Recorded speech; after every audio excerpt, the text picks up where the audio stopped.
여러분과 함께 이 세대에 필요한 자녀로 키우라고 하는 제목으로 은혜를 나누고자 합니다. 오늘 말씀을 통해서 자신의 부모됨을 돌아봄과 동시에 또 여러분의 자녀가 이 시대에 필요한 인재가 되기를 원한다면 부모로서 어떻게 해야 할지 함께 생각해 보도록 하겠습니다. 첫 번째로,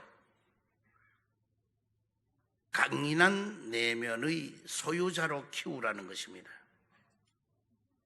이스라엘 역사에서 하나님이 사용하신 위대한 인물은 다윗을 들 수가 있습니다. 사울 왕을 패한 후에 왕으로 세워진 인물이 다윗입니다. 다윗의 계보를 통해서 약속하신 구세주 예수 그리스도를 보내주셨습니다.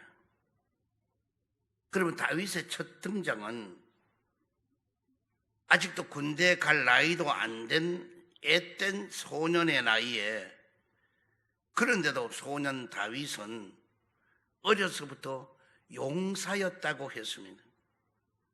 다윗이 아버지의 양을 지킬 때에 사자나 곰이 양떼 중에 새끼를 물어가면은 끝까지 쫓아가서 그것을 치고 그 입에서부터 잃어버린 양을 되찾았다고 하는 것입니다. 다윗은 소년 시절부터 아버지에 맡겨주신 이 양들을 지켜야 한다는 이 책임감 앞에서는 어떠한 위험도 결단코 굴하지를 아니하고 두려움을 모르는 이 강인함을 소유한 사람입니다. 그래서 아버지의 심부름으로 형들이 전쟁터 나가는 거기에 갔다가 이 골리앗이 하는 그 소리에 그 곳에 들판이 찌릉찌릉, 고울이 찌릉찌릉 울리는 소리가 뭐냐?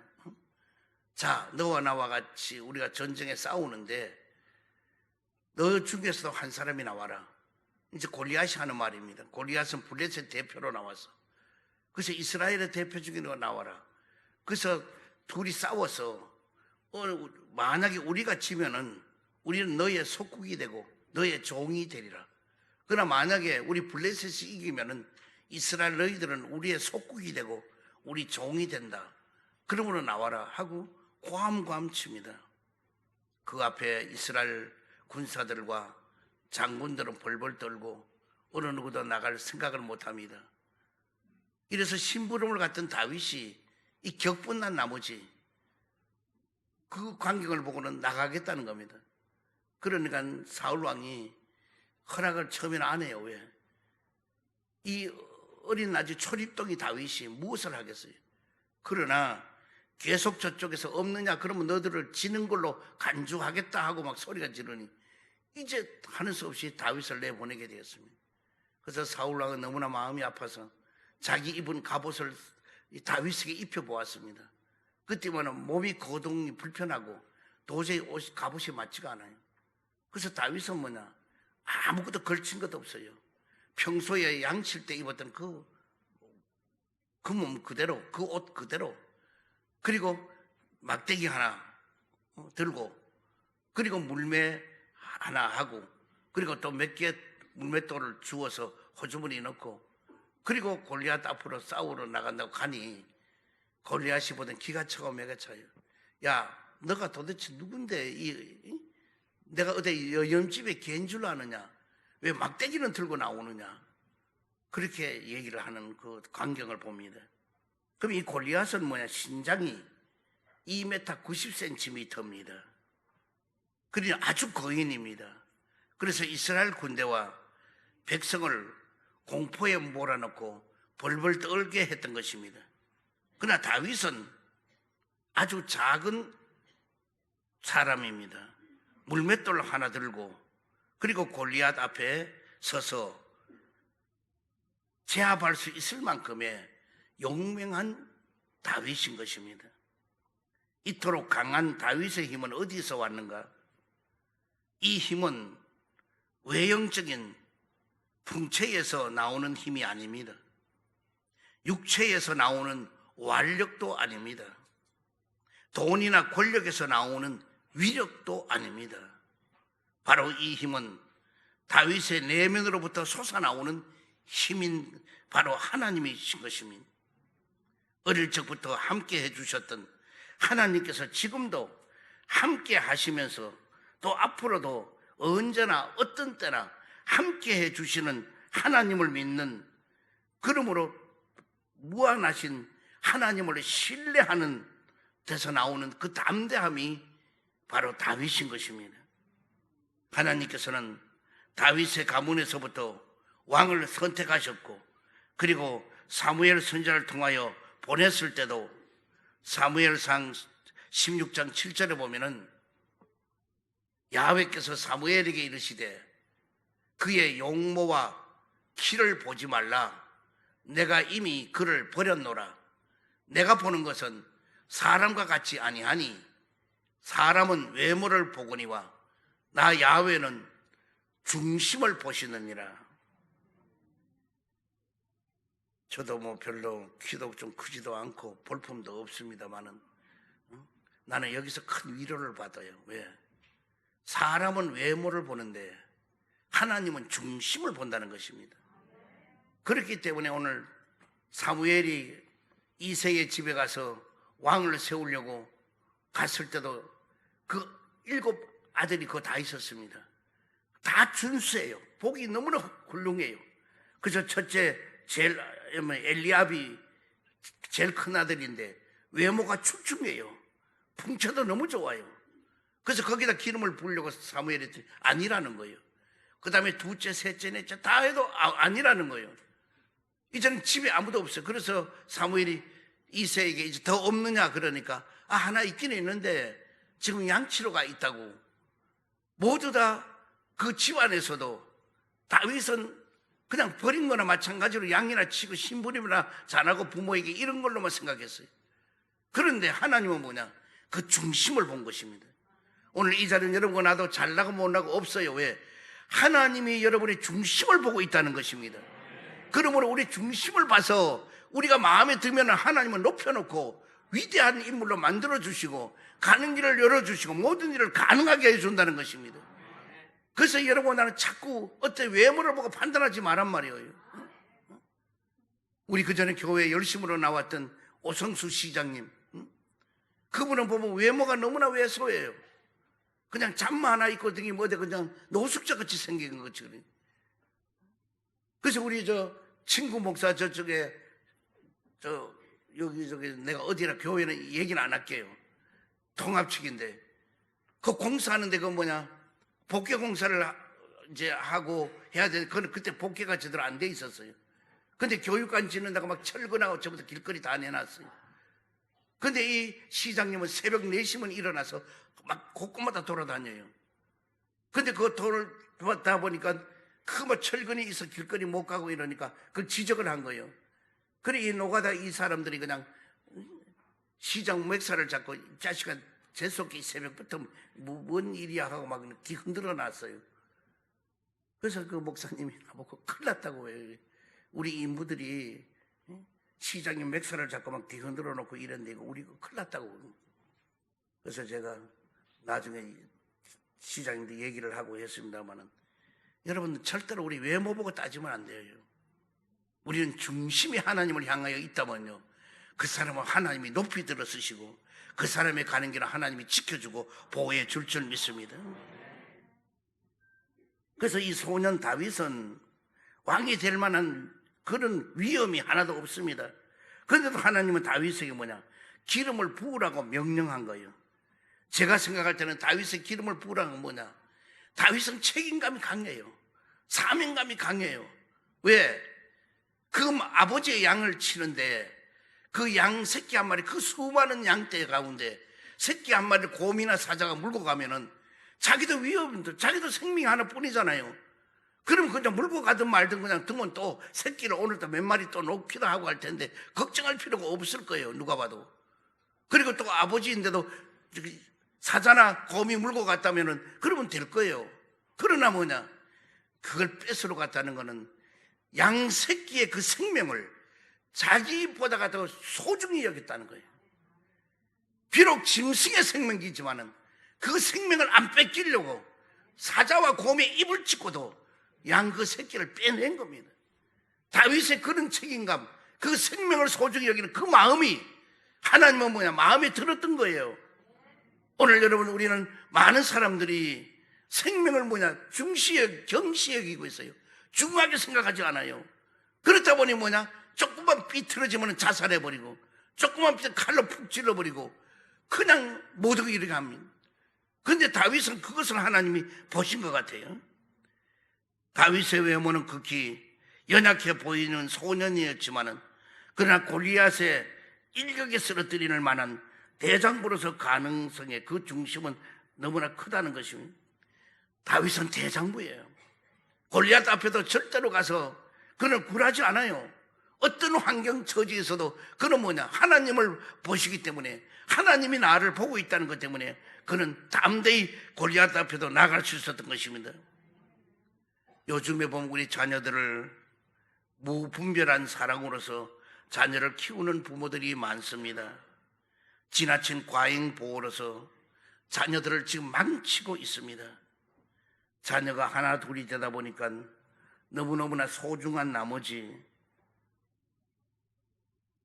밥을 떠먹여 줄 때도 있고 양말을 신겨주고 조금만 어두워도 바깥에 못 나가게 하며 어려운 일은 부모가 대신해 주는 이런 정도입니다.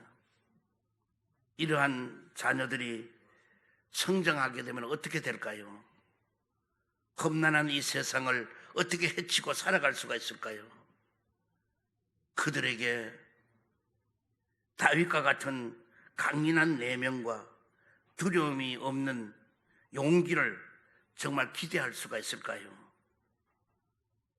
하나님이 주신 자녀의 올바른 교육은 자녀들이 스스로 할 수 있을 때까지 그 모든 것을 잘 하도록 해줘야지, 지나친 보호와 사랑으로 인하여서 그 부모가 대신해 줌으로 인하여서 바로 온실 속의 화초처럼 키우게 되는 것입니다.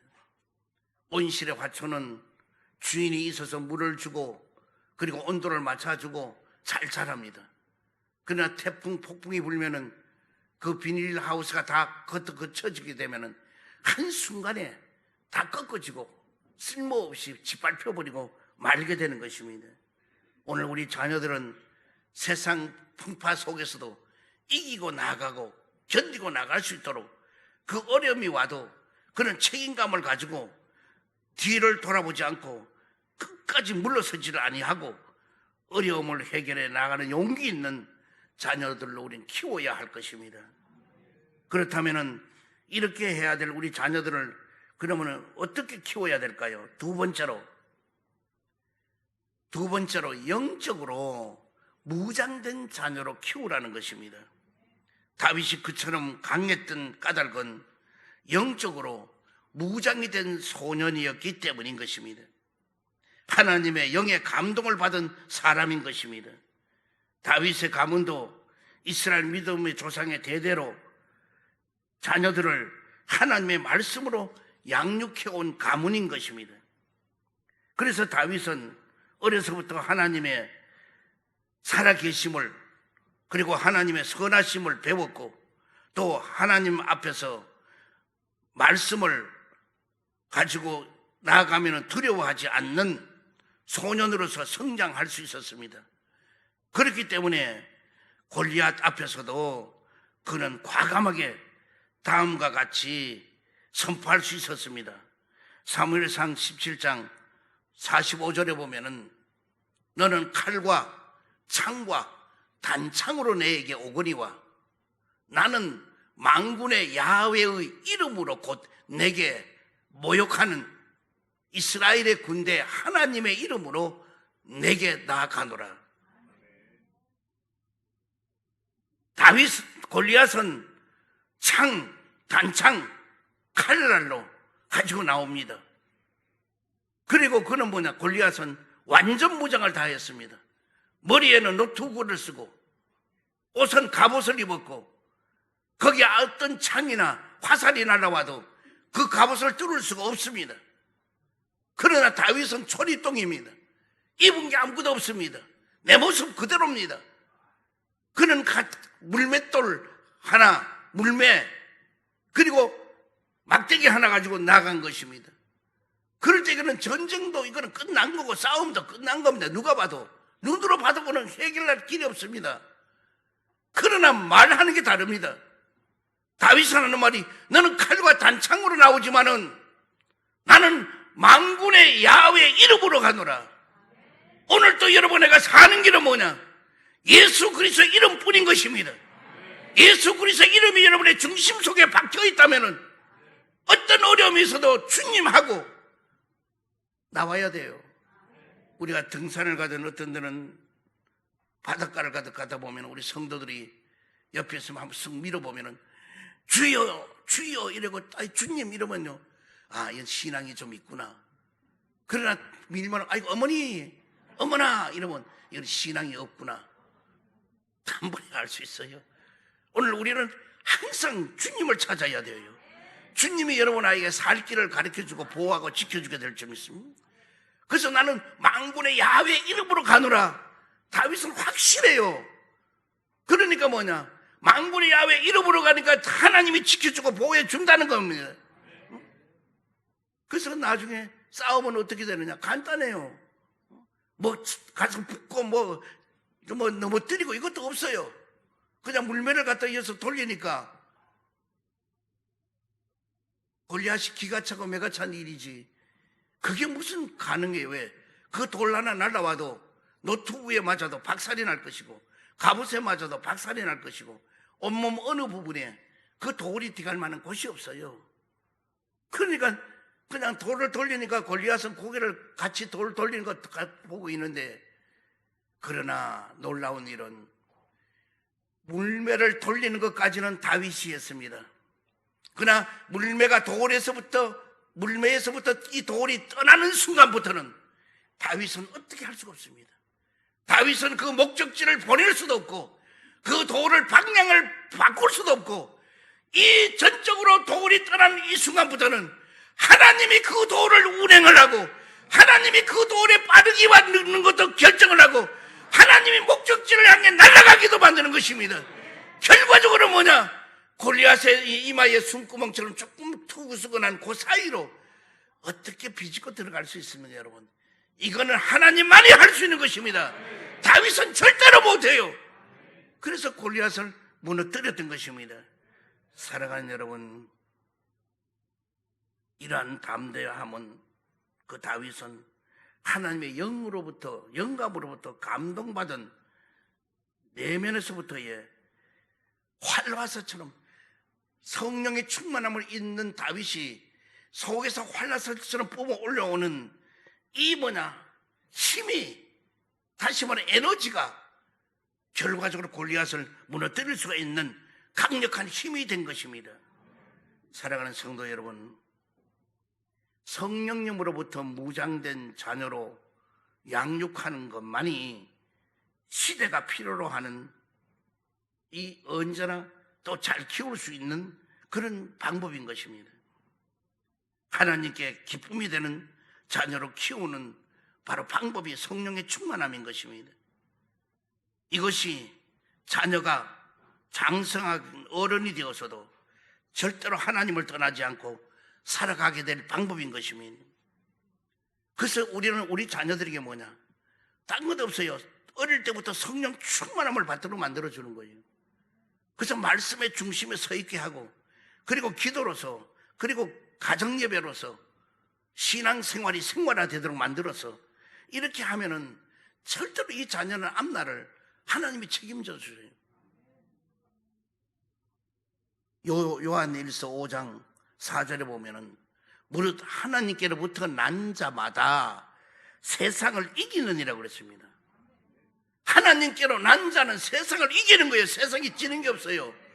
그러면 우리 하나님의 자녀는 세상을 이긴단 말이에요. 성령으로 충만하고 믿음으로서 자라난 하나님의 자녀들은 세상을 얼마든지 이길 수 있는 것입니다.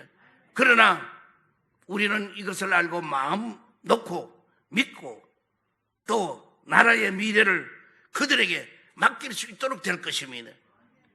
성경 복가의 잠언서 14장 27절에 보면은 야훼를 경외하는 것은 생명의 세민이 사망의 그물에서부터 벗어나게 하여 준다는 것입니다.